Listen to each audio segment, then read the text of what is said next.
santo de Deus, a gente está começando mais um Divina Prosa, onde o assunto, o papo, a conversa é sobre Deus. E hoje a gente vai falar sobre o Natal, né? Tá chegando a data e tal. Hoje o nosso tema é sobre o Natal. E aqui comigo para conversar sobre esse tema, eu tenho aqui o pastor Paulo Henrique, da Igreja Batista Cristã, formado pela Charles Spurgeon, coordenador acadêmico do seminário lá da Casa de Pastores, a Escola de Pastores, no caso.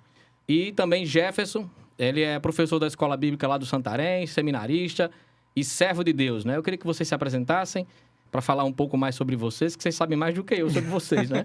Então, Paulo. Bom dia, pessoal. Você que está nos acompanhando nesse episódio, vamos tratar de alguns temas bem legais, bem bacanas sobre o Natal. Meu nome é Paulo, sou pastor ali na Igreja Batista Cristã já há 3 anos, sou membro daquela igreja já há quase 24 anos e, como você bem disse, um servo de Deus que quer tentando agradá-lo. Amém. Bom, a apresentação aí já foi perfeita, né? Mas bom dia, boa tarde, boa noite aí para quem nos ouve. Eu me chamo Jefferson Gomes, sou casado com a Damásia Marina. Temos um filho lindo chamado Aslan, que é a energia da nossa casa.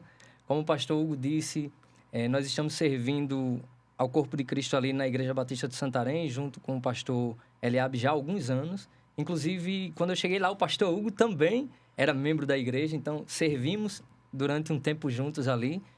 E tem 8, 9 anos que nós estamos por lá servindo, principalmente na área do ensino. Sou professor da EBD, da sala de adultos, e estudante de teologia. Um eterno estudante de teologia. Amém, amém. E como a gente disse, né, o nosso tema hoje é sobre Natal. E antes eu quero agradecer aos irmãos, a todos que estão assistindo, acompanhando os nossos vídeos anteriores, né, a interação, comentários, enfim. São vocês que fazem tudo isso aqui acontecer, né? Nós somos gratos por isso. Então, assim, a gente vai falar...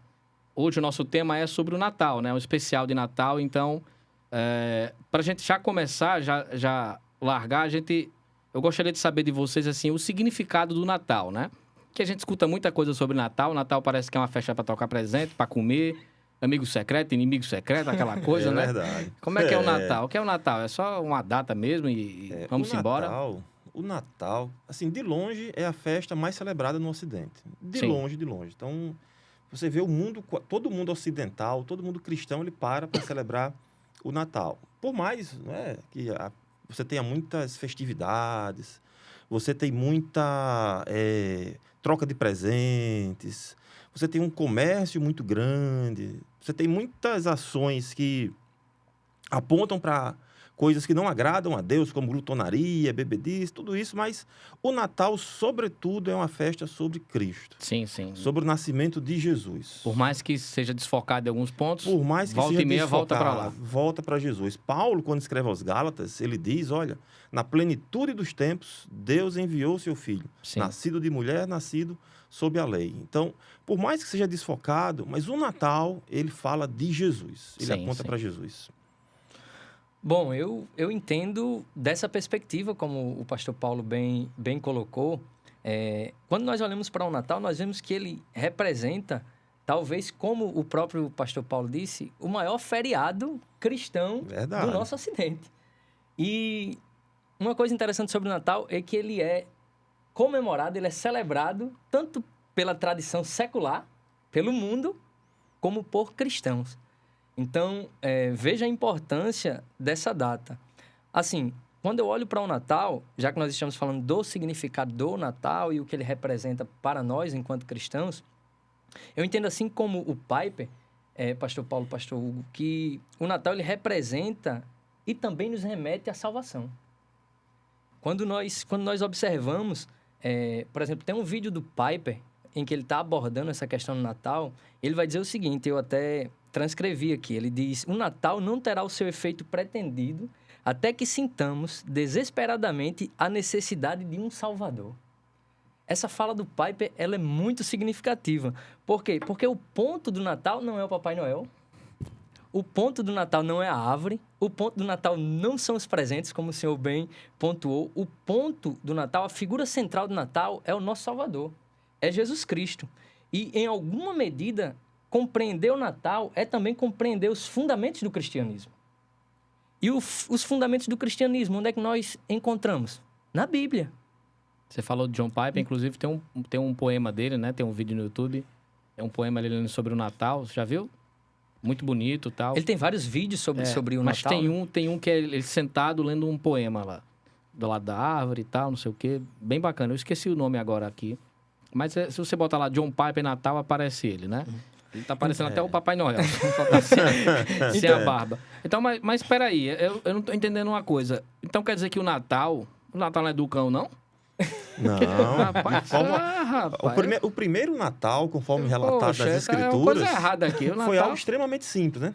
Se a gente olha as luzes, olha as festas, hoje, o primeiro Natal foi algo extremamente simples.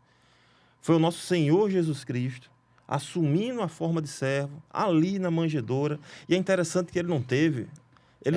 É simples em um aspecto aí, né? Não, é simples porque, Simples imagina... e complexo. Não, tá entendendo? Porque imagina, não teve nenhuma, é uma tirada de onda não teve santa. nenhuma pompa humana. Sim, isso sim. Não houve festividade, Estrutura, né? não houve estrutura, não houve nada disso. Se não Humano não houve glamour, né? se não houve glamour humano, mas ao mesmo tempo, lá com os pastores, apareceram os anjos e disseram: olha, hoje foi dado o Redentor. Isso. Nasceu Jesus, Nasceu o Redentor. Se não houve festa na terra, mas No houve céu. festa. Sim, aí... Houve uma grande festa no céu. E o Natal, ele é uma festa cristã. Sim. Por Isso. mais que com o tempo ele tenha sido paganizado, por mais que com o tempo ele tenha sido banalizado, mas todos os aspectos do Natal, Sim. muitas coisas que às vezes a gente até tem medo, né? Enquanto cristãos, enquanto crentes, tem medo de alguma coisa, de celebrar, de ter, de não ter.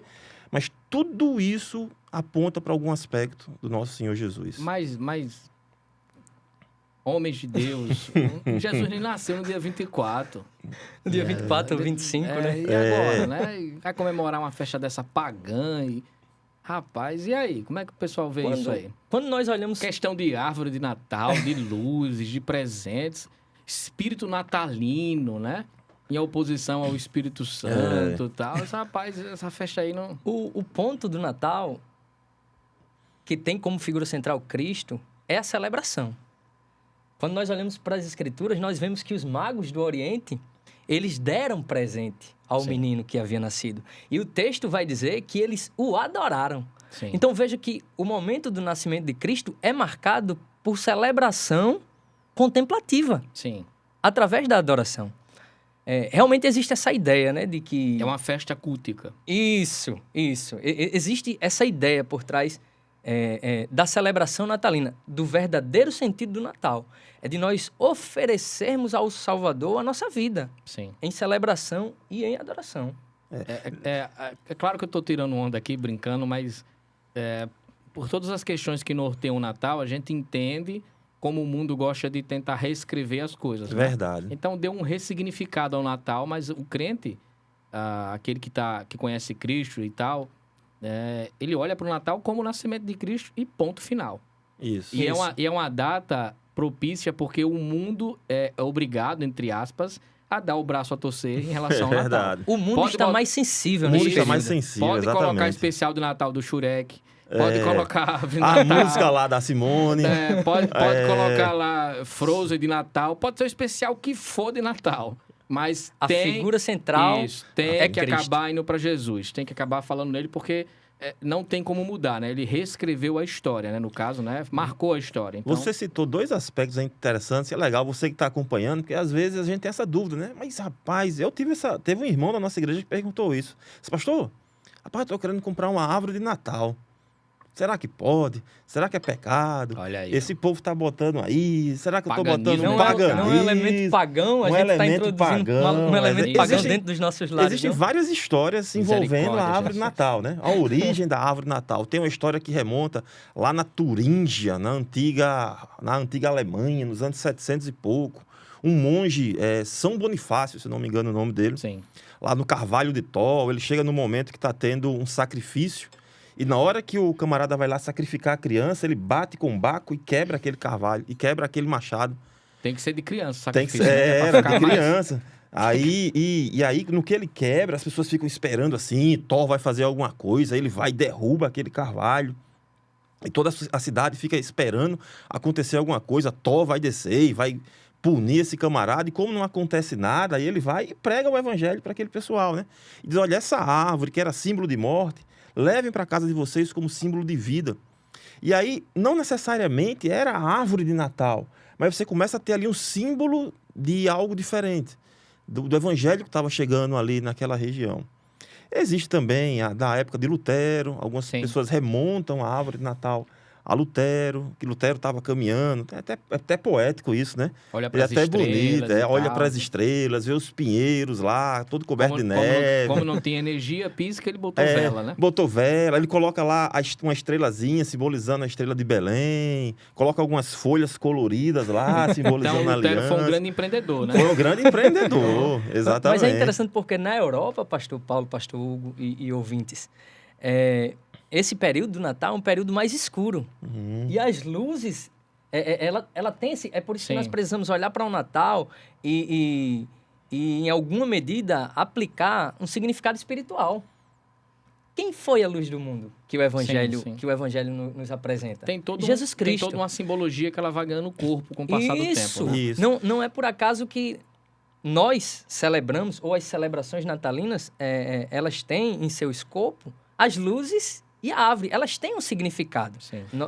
Tem uma aplicação, né, espiritual que nós podemos aí introduzir nesse sentido. Eu gosto muito das festividades, dos feriados, Natal, Quem não Páscoa. gosta, né? Se não gostar, não é brasileiro. Sobretudo porque é feriado, né? Exatamente. E também porque são nesses momentos a gente consegue ter um simbolismo de valores cristãos visíveis aos olhos. Então, se a gente sabe utilizar muito bem isso, é claro que algumas pessoas exageram, mas se a gente sabe utilizar muito bem isso, é um momento muito propício para a gente falar de Jesus, torna uma de ocasião Cristo. Propícia, né? Muito propício. Eu vou dizer uma coisa a vocês. Depois toda que a família reunida na mesa, antes já ceia. Às vezes é a vez no ano, tá todo mundo junto. Deixa Paulo aí, que é o irmão, falar. Né? Exatamente. Pastor, depois, eu não sei se isso aconteceu com o senhor também tem filho pequeno, né? Meu filho tem 3 anos e 6 meses.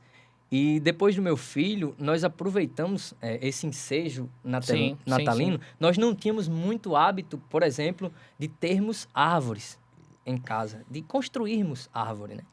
E depois dele, nós passamos a criar esse hábito. Nós não colocamos a figura de Papai Noel, até porque nós ensinamos o verdadeiro sentido do Natal para o nosso filho.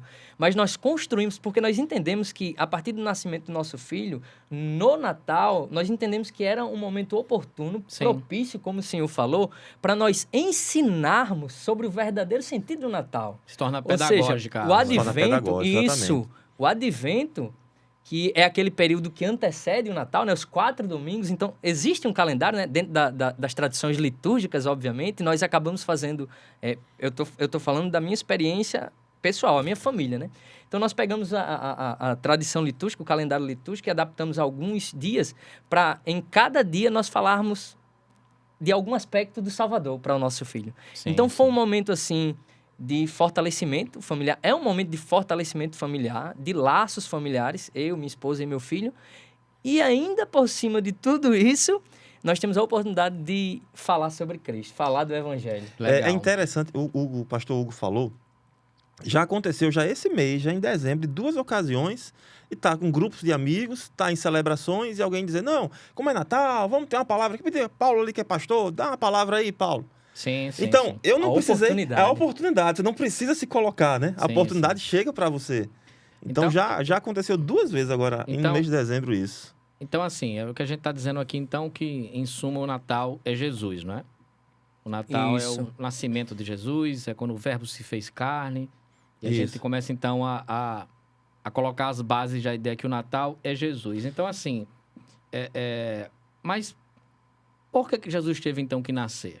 Não me diga assim, não, ele nasceu porque tinha que morrer. Não, não é por aí. Né? Deixa eu só voltar, Hugo, um aspecto também que o colega colocou aqui sobre o Papai Noel. Né? Você vai falar do bom velhinho. Né? Rapaz, é o grande concorrente, né? É o grande concorrente aí de Jesus, já que a gente está falando que o Natal é Jesus, mas o Papai Noel é o grande concorrente. Né? As pessoas, você tem as crianças, vão pro shopping para sentar lá no colo do bom velhinho, para tirar foto dele, esperando o presente do Papai Noel. Inclusive, ele disse que a árvore de Natal é pedagógica, que tem os princípios cristãos, tudo bem. Ele vai ver à medida que o filho dele crescendo, o sacrifício expiatório se torna maior. Exatamente. Os presentes. Tem esse aspecto também, hein? E aí 2 aspectos. Vai pagar o preço.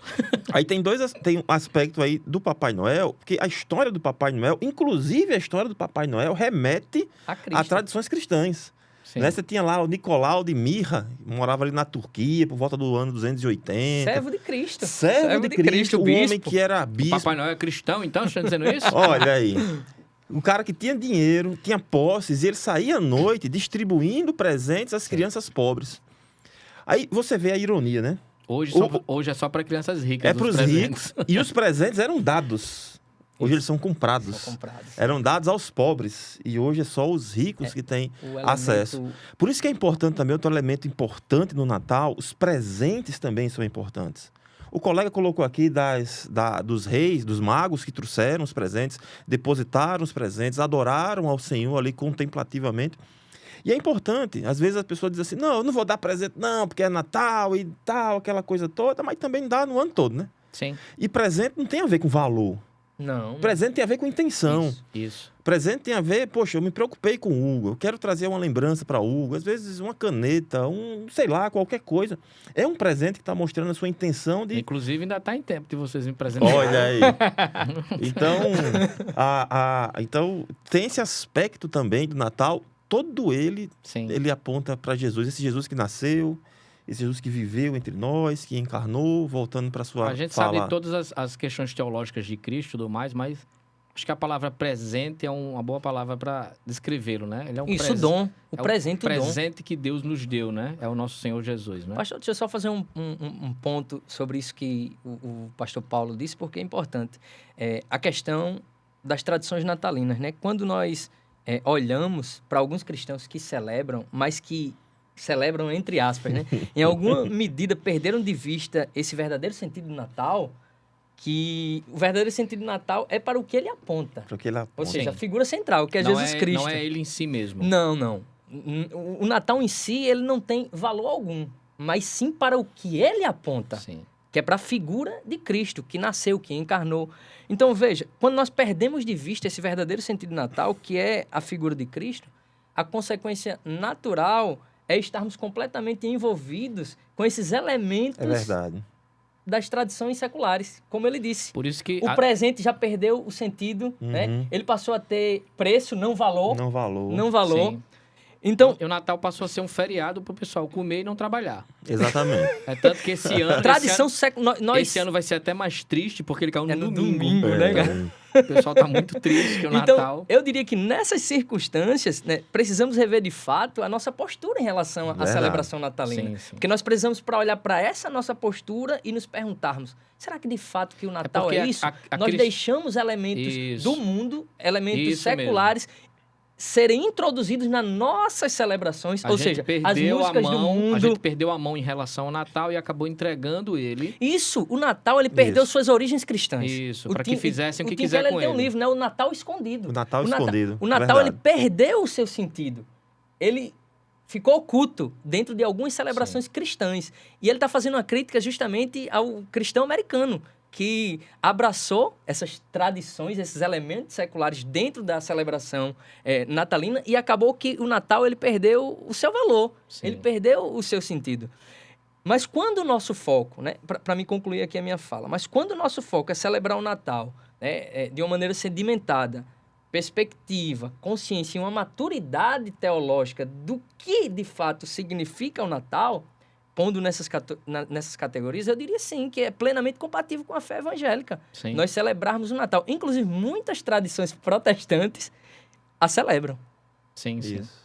E Legal. também a gente respeita aqueles que não celebram, né? Isso. Paulo, quando escreve lá aos Colossenses, ele diz, ninguém me julgue por questões de dias, de festas. Isso, é a consciência do... Não é como o colega falou, não é a inferno. Festa em si, mas para onde ela aponta, né? Isso, dizer que alguém vai para o céu, para o inferno, porque celebra ou não celebra o Natal. Exatamente. O problema, pastor, é justamente esse. Existe aquele crente de consciência robusta e existe o crente fraco, né? Que Paulo trabalha nessas categorias, que ele não tem consciência. A bem da verdade é que ele não tem consciência. E ele aponta, por exemplo, eu celebro, você não celebra. Eu não te julgo, mas você me julga. Então, é por isso que nós precisamos olhar para o Natal com essa perspectiva, né? De sedimentar uma consciência e uma maturidade teológica do que é o O Natal. irmão bota a árvore de Natal com as luzes, mas cobre com um lençol que é pra ninguém ver. Aí quando a família quer curtir a árvore, eles vão pra debaixo do lençol. Fica aqui, porque pode passar aquele irmãozinho e ver, e aí vai pro inferno. Aí eu não sei vocês, mas pelo menos lá em casa, Lá em a casa montagem da árvore de Natal é um evento da família. É um O senhor tem evento filho da pequeno família. também? Tem um filho de 12 e um de 6 anos. Inclusive, a Já gente tão tinha... maiorzinho. E a esposa, é um evento, a gente marca o Inclusive, dia. a gente tinha uma e esse ano a gente dobrou de tamanho. É. A Mas ideia- dobrou o número de filhos, não? Não. Não, Aí só é um mesmo. Só é um mês, então né, lá em pastor? casa a gente marca o dia. Não. Ó, tal sábado vai ser a montagem. Aí a semana sim. anterior, aí antecede. Vamos ver os pisca-pisca, se tá Sim. funcionando. É esse Aí os momento presentes. de E aí- contemplação. E aí no momento da montagem da árvore, aí você vai falando, né? Olha a árvore, Inclusive, bota lá lá na a igreja... luz, que é o Senhor Jesus Cristo. Na igreja qual tem tem o o nosso parte da momento Igreja lá, a gente Batista do coloca a árvore Grimoré. no culto que a gente faz de Natal. O pessoal tira foto, e, enfim, leva presente, traz presente pro pastor e Coisa boa. já fica a dica aí, né? Quem não quer participar, não participa, não tem problema nenhum. Não há nenhum tipo de espiritualidade em relação a isso, né? Mas, pois bem, a gente já falou bastante do Natal e não dá para resumir ou findar o assunto, porque é muito longo, né? A internet que o diga.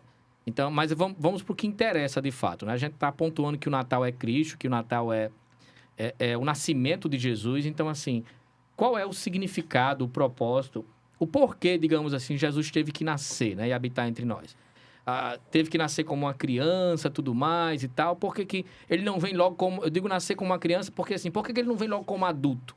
Né? Como Adão, né? Que já vem adulto, pronto. Sem umbigo, sem problema nenhum, no mundo já para viver aqui. Por que Jesus não nasce, já não aparece, digamos assim, adulto, vai para a cruz ali, morre e resolve a bronca? Resolve. Porque, afinal, ele nasceu só para morrer, né? O que muita gente pensa, né? alguns dizem, Então, assim, por que ele já não veio grande já? Para que dar trabalho a José, a Maria, a crescer e tudo mais, né? Enfim, por que tudo isso, né? João, quando ele escreve seu evangelho, ele diz que no princípio era o verbo estava com Deus e o verbo era Deus. Ele desenvolve o argumento, lá no versículo 14, ele diz que o verbo tabernaculou. O verbo habitou entre nós, ele se fez carne, ele esteve entre nós. E é interessante você falar de Adão, porque a Bíblia está contando uma história. Por mais que ela tenha mais de 40 autores, várias línguas, 1.600 anos entre seus escritos. Línguas diferentes. Então, ela está contando uma história. Como Deus está salvando um povo para a sua glória. Essa grande história. E essa grande história, a gente pode resumir ela em criação, queda, redenção e consumação. Ou nova criação. Né? Ou nova criação. Quando acontece a queda, isso é interessante demais. Você falou de Adão. Quando acontece a queda e Deus está ali julgando, trazendo os juízos para Adão, para Eva, para a serpente, ele fala algo interessante para a mulher. Ele diz, olha, eu vou lhe dar um descendente. E esse descendente vai pisar a cabeça de Satanás. Você tem ali o que muitos chamam do proto-evangelho. Isso. Você tem ali o evangelho sendo anunciado a primeira vez. O homem passa a esperar esse descendente. E veja, é um descendente que vai nascer da mulher. Ou seja, é um homem, é alguém de carne e osso que vai nascer. E aí você vê ao longo de toda a história verotestamentária apontando para esse descendente, apontando para o sacrifício, apontando para o Messias, apontando para um sacrifício perfeito. Então, de fato, o Salvador, o Redentor, ele viria em carne. Ele seria um homem. E Cristo é a expectativa do Antigo Testamento. é a expectativa do Antigo Testamento. E aí, mais uma vez, Paulo, quando escreve aos Gálatas, diz que na plenitude dos tempos, tudo o que aconteceu, o Império Egípcio, Assírio, Babilônico, Persa, Grego, uma língua única, segurança, tudo acontece para que naquele momento, Tudo convergisse, naquele momento, o verbo se fizesse carne. De fato, ele se fizesse, habitasse entre nós como ser humano, de fato e de verdade. Deus tinha um controle da história, né? Deus tinha o controle da história. Nós entendemos, pastores, que Jesus Cristo ele encarnou para cumprir uma missão, para cumprir um propósito. Que missão, que propósito eram esses? O de redimir uma humanidade. E essa humanidade, ela estava o quê? Segundo Paulo, em Efésios 2, ela estava morta em seus delitos e pecados. Era uma humanidade caída. Inclusive, pegando o gancho aqui do pastor Paulo sobre João 1, o pastor John Piper, ele tem um comentário interessante a respeito disso, né? Sobre a encarnação. Ele diz o seguinte, eu vou abrir aspas aqui para o John Piper. O Filho, o verbo do Evangelho de João, assume uma forma carnal, de modo que tivesse um corpo com o qual pudesse morrer. E por entregar seu corpo pelo mundo, o mundo pode ter vida, pois agora pecados podem ser perdoados, justiça pode ser concedida e o substituto está lá.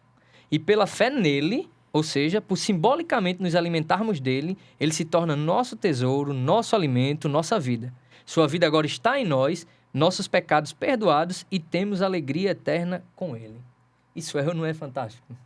Isso aqui é simplesmente o Evangelho. E esse aspecto da doutrina da encarnação vai nos apontar para o fato de que sem a encarnação não há justamente redenção, que é o propósito teológico por trás da encarnação. Sim. E sem redenção não há reconciliação entre Deus e os homens. Sim, Que foi para isso que Deus invadiu a história. Deus invadiu o mundo na pessoa de Cristo. O pessoal acha que a queda em si, ela trouxe só a morte, né? Isso. Mas além da morte, né, ela trouxe uns plus a mais, né? A ideia de romper todos os relacionamentos. O homem com Deus, o homem com a natureza, o homem com o homem. É relacional. Né? Isso, o homem ele deixou de se relacionar em todas as esferas. Nós chamamos, né, geralmente, no aspecto mais teológico, da esfera horizontal, que é entre os seus semelhantes e a natureza, e o aspecto vertical, que era o seu relacionamento com Deus. Então, vejam, ao passo que nós temos esse aspecto da encarnação, ou seja, sem encarnação não há redenção, e sem redenção não há restauração, né, do relacionamento entre os homens e Deus. E o outro aspecto da encarnação, e que fica evidente também e claro nas Escrituras, é o fato dela nos apontar justamente para a inigualável demonstração do amor de Deus. João 3,16. E Deus amou o mundo de uma tal maneira que entregou o seu Filho e Filho unigênito, para que todo aquele que nele cresce tivesse a vida eterna. Então, veja, essa demonstração do amor incondicional de Deus, ao ponto dele entregar o seu próprio Filho, simboliza muito bem esse outro aspecto da encarnação. Sim. Não é, pastor Paulo? Isso. Não, eu ia falar, você estava falando sobre a encarnação, sobre a redenção, e é interessante que quando acontece a queda lá no Gênesis, logo em seguida, você tem um sacrifício de um animal. Isso. Você tem sangue sendo derramado. Para eles serem vestidos, né? Exatamente, serem vestidos. E ao longo da história, como a história vai se desenvolvendo, você vê que os sacrifícios vão acontecendo. Deus regulamenta isso, mas por mais que o homem fizesse sacrifícios todo ano, todo mês, pecado que cometesse, por mais que fizesse um sacrifício... A condição dele não mudava. Não mudava. Ele cometia um pecado, sacrificava, depois do sacrifício, continuava um pecador. A própria entrega da lei, a própria entrega da revelação estava mostrando para o homem, dizendo assim, cara, você não é capaz de viver uma vida que me agrada. Sim. Você não é capaz de viver isso, você não é capaz de redimir os seus pecados. Porque a lei revela a Deus, ele não tinha como descer o nível. Não tinha. Né, e se revelar de uma outra forma. E aí né? o Senhor a não ser santo. E aí ele começa a revelar ao longo de todo o Antigo Testamento, dizendo, olha, vai haver um descendente. Inclusive, alguns autores vão falar, né, que o momento em que Adão e Eva se vestem, né, com as folhas lá, é a tentativa do homem de criar a primeira religião, né, de se ligar a Deus, né, por iniciativa própria, né? Então, Deus vai lá no caso e diz, não, essa roupa aí tá fora de moda, eu vou vestir vocês com um cordeiro, né? E faz a roupa sacrifício, né? Sacrifício, a roupa com pele de animais. Tanto que um bom judeu, no Antigo Testamento, ele iria olhar para todo esse simbolismo, ele olhar para Cristo e entender, olha, Cristo é aquele que está cumprindo tudo aquilo que era como sombra. Teve um judeu que fez isso, na verdade, que entendeu isso, que foi João Batista. Que quando olhou para Jesus, disse, não, é ele. É ele. Ele é a voz do que clama. Ele é a voz. Ele é aquele que veio cumprir. Ele é o Cordeiro de Deus. Ele veio cumprir aquilo que estava oculto. Então, de fato, João... E com certeza pelo naipe de João Batista, né? A voz clamando no deserto é o próprio João Batista, né? E assim, a pessoa excêntrica que ele era, né? E uma verdade tão forte como essa, as pessoas não comprariam, né? Como é isso aí, né? É verdade. Que ideia é essa aí? Pastor Hugo, Pastor Paulo e telespectadores, ouvindo telespectadores, é importante pontuar sobre a encarnação que ela não é uma necessidade de Deus. Em Deus não há necessidade alguma. Essa era uma necessidade da humanidade que estava caída, morta em seus delitos e pecados. Essa é sim uma demonstração do amor de Deus. Encarnação... eu gosto muito de pensar no Natal, você falou de necessidade também, eu gosto muito de pensar no Natal como uma fidelidade de Deus também.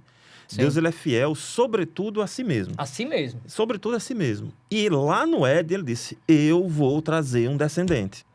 Sim, E ele é sim, fiel a ele mesmo. Sim, sim. Então, esse aspecto do Natal, para mim, é ele algo cria fantástico. as regras e cumpre as próprias Isso. regras, né? Então, inclusive, eu não sei se vocês já ouviram falar, eu não lembro o nome do autor, mas que diz que o maior milagre na Bíblia é a encarnação, né? Como é que Deus se torna homem, né? Esse grande milagre, né? É um grande mistério, né? Um dos maiores mistérios da Bíblia é essa encarnação. Com Sim, certeza. Difícil de explicar. Existem algumas palavras na história que tentam explicar, mas explicar é mais difícil. Mas e aí, como é que se dá isso? Como é que Deus se torna Como homem? Como é que junta como é isso? Cristo, né? Como é que Tinha junta essa essas- chave que ligava e desligava. Quem morre na cruz, quem chora. Como é que é isso aí? Como é que acontece Bom, nós isso? temos aí, como disse o pastor Paulo, um debate de muitos anos, né? Que só foi se definir no Concílio de Calcedônia. Calcedônia. Em 451. Então, de forma histórica e teológica, nós estamos tratando aí da união hipostática. É. E o que é que diz, né, para o nosso... É o nome do remédio. É o nome bonito, né? é o o nome nome bonito, técnico, a união É o nome hipostática. científico do Mas remédio. o que é que nos diz, né, de maneira mais simples, para que todos possam compreender a união hipostática? Ela diz que a pessoa de Cristo possui duas naturezas. A natureza divina e a natureza humana. Em uma só E pessoa. essas naturezas... Isso, é uma pessoa com as duas naturezas.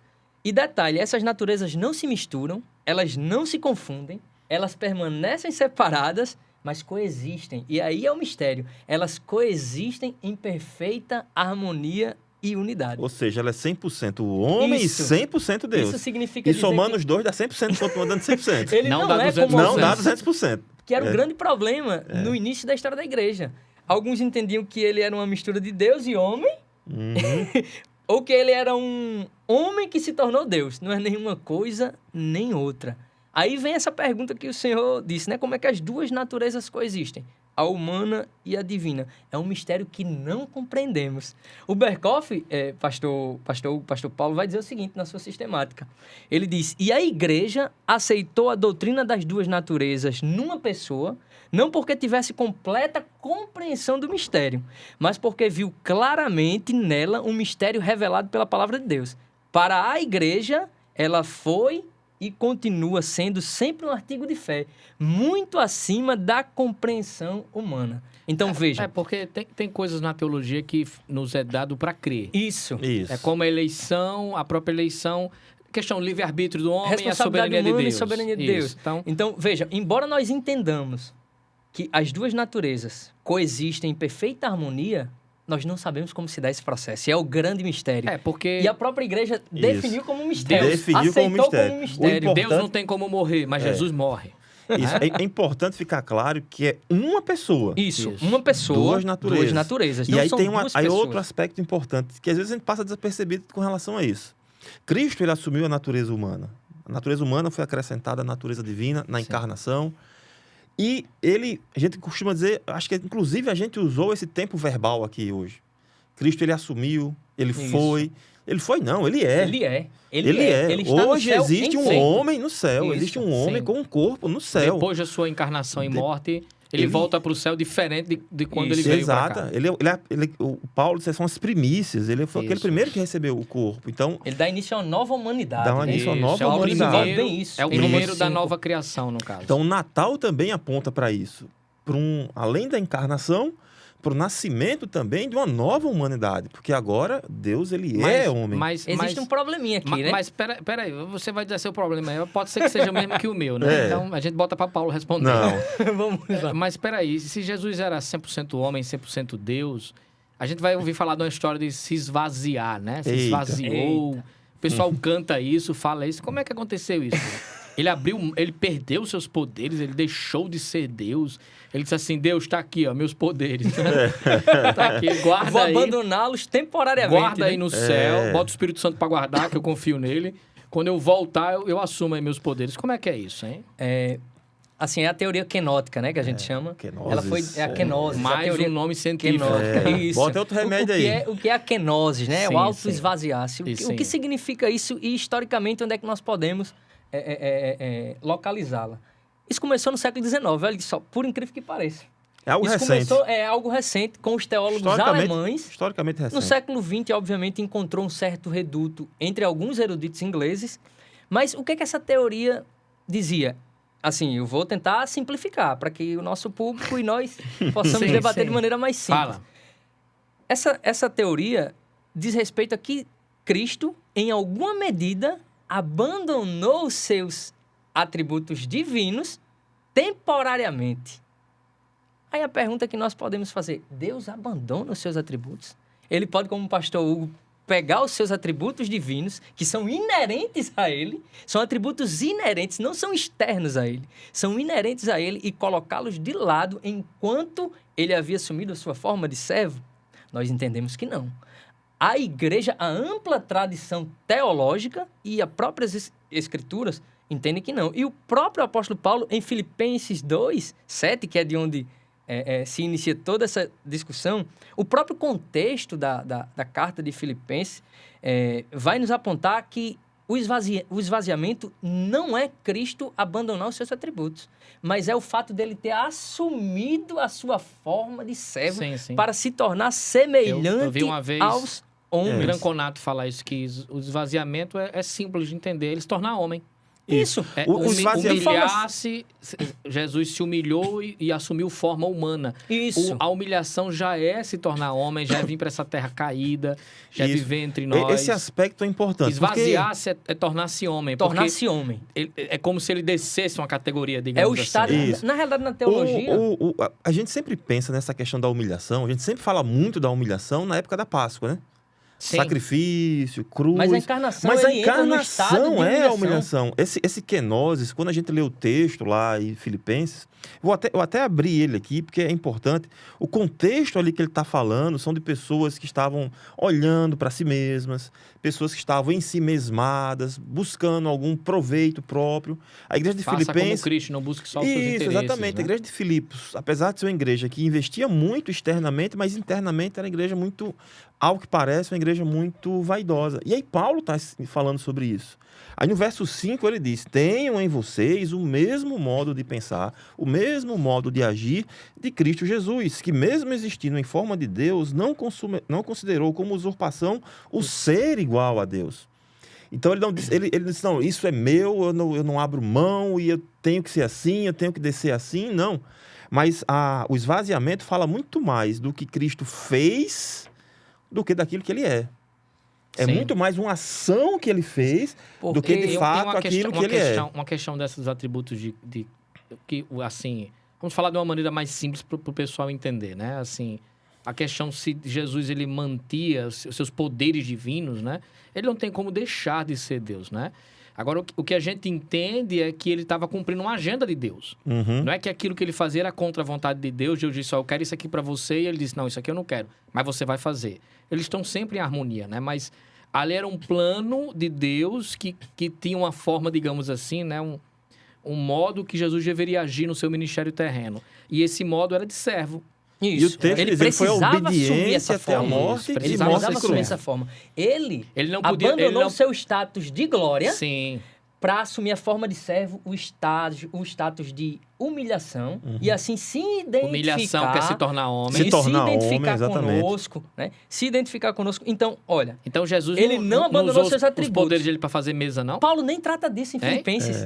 É interessante. Ele não usou os poderes dele para fazer mesa, não? Não. Porque eu vi um cara dizendo isso aí. É tão interessante porque alguém chegava lá e dizia, eu quero uma mesa de 4 cadeiras. Aí ele dizia, peraí. A mesa aparecia. Quando nós olhamos para o texto de Filipenses, Paulo não está nem tratando dessa questão dos atributos. Embora nós compreendamos que ele não renunciou aos seus atributos. Ele renunciou, sim, o seu status de glória, temporariamente. Porque na ascensão foi recuperado o seu status de glória. A destra do Pai, as Escrituras diz. Então, vejam, ele renunciou o quê? A sua posição de glória. Que era antes da encarnação ao lado do Pai. Aí veja como é importante. Ele governava tudo ao lado do Pai. Aí veja como isso é importante. E mais uma vez a gente volta para o significado do Natal. Porque se Deus ele encarnou e ele é 100% homem, 100% Deus... Ele está agora na condição de ser um sacrifício perfeito. Sim. Aqueles sacrifícios que eram repetidos várias e várias... Agora não, existe um sacrifício perfeito. Um sacrifício que foi feito de uma vez por toda e que agora nós podemos ter acesso uma única vez. Agora nós temos acesso ao Pai. Que é recebido de fato. Que é recebido de fato. A prova então, que a gente tem disso é a ressurreição. Esse é o verdadeiro veja como o Natal, ele consegue amarrar o verdadeiro evangelho, ele amarra o significado. Percebem como porque necessita, né? A gente, para entender o cristianismo, a gente tem que ver o nascimento, a morte e a ressurreição. Essas três doutrinas, digamos tríade, assim, né? que estão conectadas. Sim, porque fazem parte da obra salvífica do nosso Senhor desenvolvimento, o desenvolvimento de morte e ressurreição depende, como nós dissemos agora há pouco, da encarnação. Sem encarnação não existe nada do que ver depois. Ele não teria como morrer nem ressuscitar. É por isso que é um argumento cíclico. Nós estamos sempre voltando para o verdadeiro sentido do Natal. Exatamente. Que é a encarnação, que é a figura central do bebê, de Jesus Cristo. Legal. Mas peraí, eu não quero complicar não, porque a gente já está no espírito natalino. O pastor Hugo eu não quero trazer aqueles, viu, pra gente? Rapaz. Aqueles presentes o cactuzinho ali, as perguntas espinhosas. Então vamos botar uma pergunta espinhosa aqui. Mas se Jesus era homem, Jesus podia pecar? Eita. E aí? Entendemos, já estabelecemos aqui, entendemos, eu espero que o colega também... É 100% homem, né? E aí? Ele é 100% homem e também é 100% Deus. Em sendo Deus, tendo a sua natureza divina, a Bíblia diz que Deus ele nem é tentado, nem pode ser tentado por ninguém. Então, Jesus, ele não poderia pecar olhando pela sua natureza divina. Ele não poderia pecar. E isso não quer dizer que suas tentações não tenham sido reais. Pelo contrário, a palavra de Deus diz que ele foi tentado. A palavra de Deus diz que ele conhecia a natureza humana. E, de certa medida, Hugo, o fato dele ser Deus, não poder pecar e ser tentado, mostra a intensidade das tentações que Cristo sofreu foram muito maiores do que aquelas que eu e você sofremos. Satanás procura ele no deserto no momento propício. E outra coisa, quando a tentação vem sobre nossas vidas, e aqui e acolá nós caímos nessas tentações, derrapamos, nós não experimentamos o máximo daquela tentação. Sim. Nós experimentamos até onde nós caímos. Isso. Cristo experimentou ao máximo. Ele foi tentado em todas as coisas. Todas as coisas. O escritor aos Hebreus diz. Inclusive, a nossa tentação vem, mas ela recai sobre ele e respinga em nós, né? Isso. Porque a gente está no jugo junto com ele, Porque às vezes as pessoas dizem assim, eu já escutei isso também algumas vezes, mas se dá o exemplo de Jesus não vale, porque ele era Deus, então era fácil. Algumas pessoas podem falar assim também, então a tentação não é real. Não era real, né? É só uma peça, né? É só uma encenação. Vamos para a Bíblia, como o pastor Paulo diz. O que é que fala a Bíblia a respeito disso? Hebreus 4,15 diz o quê? Porque não temos sumo sacerdote que não possa se compadecer das nossas fraquezas. Sim. Pelo contrário, ele foi tentado em todas as coisas à nossa semelhança. A nossa semelhança. Mas aí vem a cláusula de exceção, que essa é que é a pedra no sapato do teólogo, mas sem pecado. Ou seja, ele foi tentado em tudo, mas não pecou. Isso significa dizer, como o pastor Hugo levantou aqui, que as tentações de Cristo não foram reais? Não é isso que a Bíblia diz. Foram reais. Isso, o escritor da Carta aos Hebreus está dizendo que as tentações de Cristo são reais, são como as nossas. E que se estendem, inclusive, em todos os aspectos. Porque tem alguns que dizem que provavelmente Cristo não passou pelas tentações sexuais. Foram todas. Ele foi tentado em tudo. Até aqui tá ok. O problema é a cláusula final aí, pastor Paulo e pastor Hugo. Mas sem pecado. E aqui nós podemos levantar duas questões. Que questões são essas? Primeiro, uma vez que nós somos tentados e pecamos, e ele é tentado e não peca, como suas tentações podem ser iguais às nossas?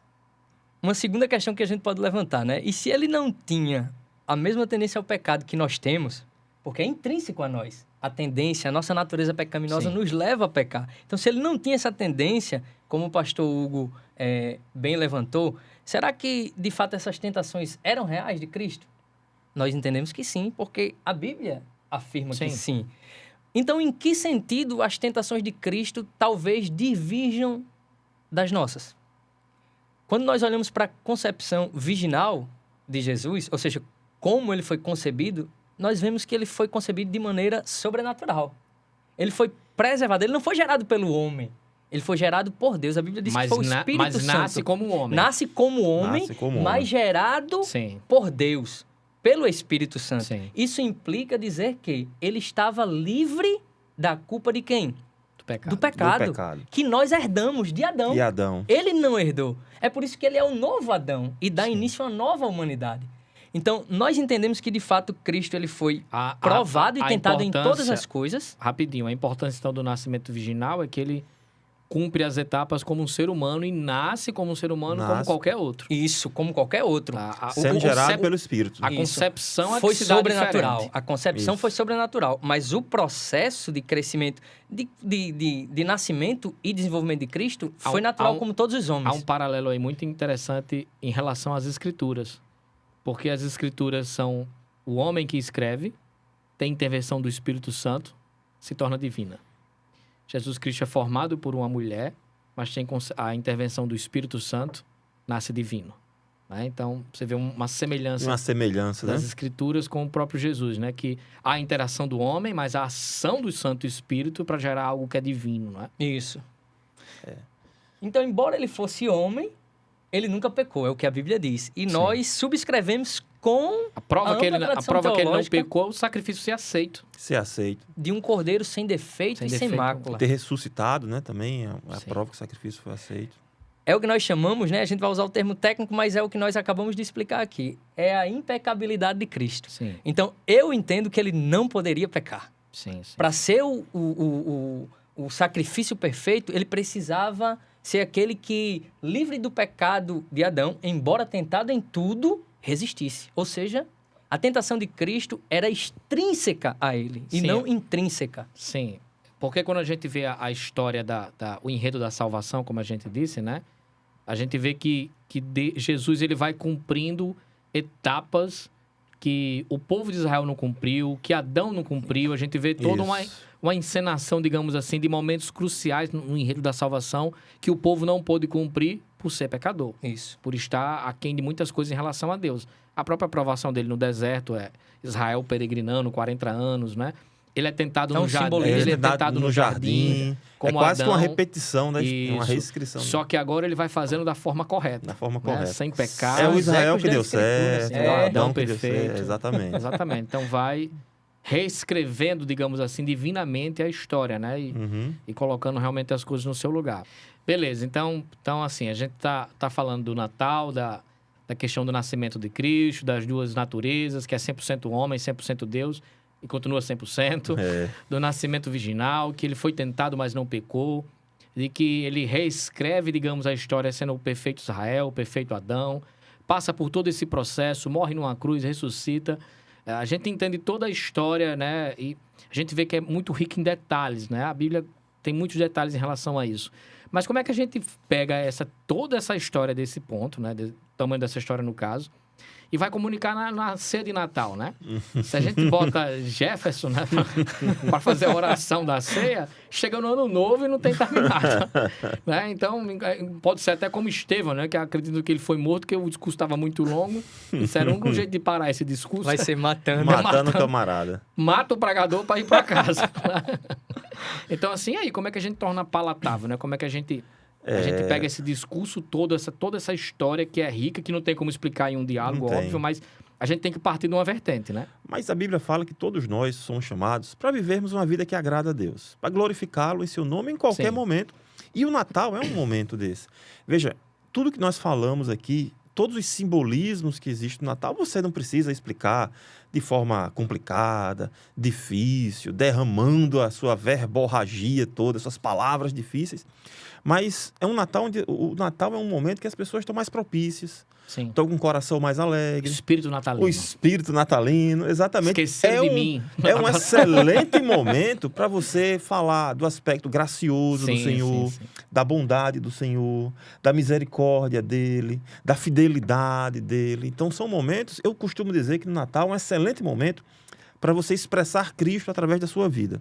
Se precisar, você fala. Isso. Mas se não precisar, através da sua vida, do seu caráter, da convivência ali. Não precisa ser aquele crentelho, né? Aquele crente chato que quer ver significado em tudo. Olha pro arroz com passas e quer ter um significado teológico do arroz. De jeito nenhum. Aquele cara que se isola de tudo e que não tá com a família. Natal é o momento de você se relacionar com as pessoas. Se preciso, mais uma vez, se preciso for, você fala de Cristo. Se não, você vive Cristo através da sua vida. Esse é um momento fantástico para essa oportunidade que a gente tem. Sentar à mesa, né? Sentar à mesa. Inclusive, a primeira cantata de Natal, né? é feita para os marginalizados da verdade. época, né? Para os pastores que estavam ali. Então, essa ideia de que o Natal realmente é unir, não é isso? Não é só aquela ideia essa santidade falsa, esquisita, que é uma santidade que nos separa das pessoas, né? Ela separa a gente do pecado, não do pecador, né?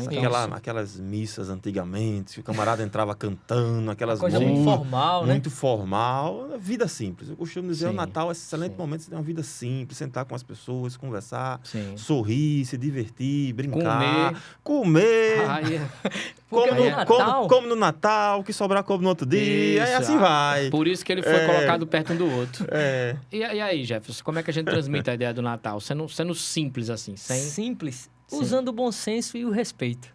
Sim. Foi o que o pastor, para resumir o que o pastor Paulo disse, usando o bom senso e o respeito. Porque, naturalmente, nós vimos durante o desenvolvimento dessa Divina Prosa que, nesse período, o mundo ele está mais sensível a ouvir sobre Cristo. Sim. Porque o feriado em si já aponta para Cristo. Não tem ponto correr. Não, embora haja esses elementos que nós elencamos aqui, né? Que são intrinsecamente ligados ao mundo e que foram introduzidos nas celebrações natalinas, mas Cristo é a figura central, inclusive para o mundo. Então, o povo, as pessoas estão mais sensíveis a ouvir sobre Cristo. Então, a oportunidade é usá-la com sabedoria e direcionamento do alto para compartilhar as boas novas da salvação, as boas novas de Jesus Cristo, se for necessário, como o pastor Paulo disse. Porque Natal fala de união, de comunhão, de família reunida. Então tá ali seu parente que não é crente e você já não vê há alguns anos, né? Aproveita o momento, se for oportuno, fale de Cristo. Se não for, sente, bata aquele papo, troca aquela ideia. Demonstre com sua vida, como o pastor Paulo disse, o que é ser cristão. Verdade. E assim, se no nascimento de Jesus, que é o Natal, né, foi de forma simples, por que a gente não comemora o Natal de maneira simples, no caso, né? Então, eu queria passar agora para as considerações finais, né, que vocês agradecessem aí, mandassem um Feliz Natal para a família de vocês, igreja e tal, e sugerisse um livro que vocês estão lendo, já leram, enfim, né? Começar com o Jefferson, que ele já está quente, já passou pela resposta, né? Então, vamos lá. Eu quero agradecer o convite do pastor Hugo, da equipe aqui, que nos recepcionou muito bem, com água, com um cafezinho, chocolatinho da Balduco, né? Fazer aqui um merchan, né? Gratuito. Mas quero também mandar um abraço para os meus irmãos lá da Igreja Batista Santarém, pastor Eliabe. E a minha mensagem final a respeito do Natal é que nós compreendamos de fato, e eu acredito que o que nós transmitimos aqui, de certa forma, coopera para essa compreensão, é de que Deus ele entrou na história humana para viver entre os homens, para demonstrar o seu verdadeiro amor e graça e misericórdia. Por uma humanidade que estava perdida, por uma humanidade que estava caída, por uma humanidade que estava distante e que precisava de um Messias /Salvador, de Jesus Cristo.